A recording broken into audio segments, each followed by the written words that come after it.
No čaute. Tak mám tu ukážku tej mojej roboty, už z mojej strany na komplet spravenú. Tu je ešte zakryté, lebo že údajne sa toto musí vynivelovať, tá podlaha.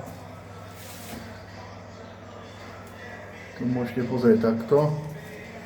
Tu som vynatielal benátským šťukom totok. To má peknú farbu.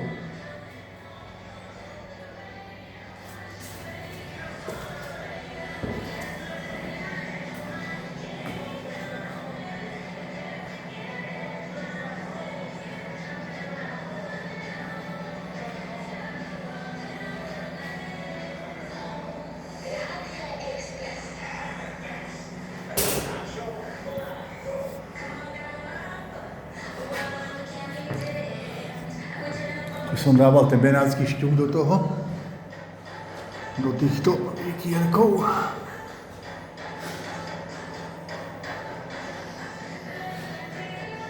No a tu je benátsky šťuk dávaný na tú zadnú stenu.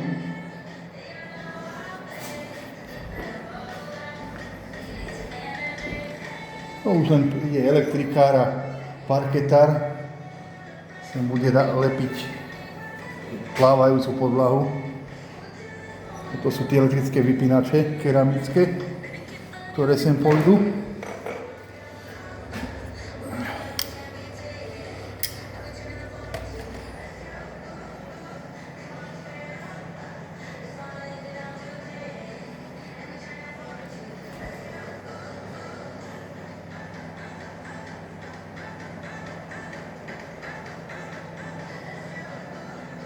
To by bolo zatiaľ všetko. Majte sa krásne. Dovi.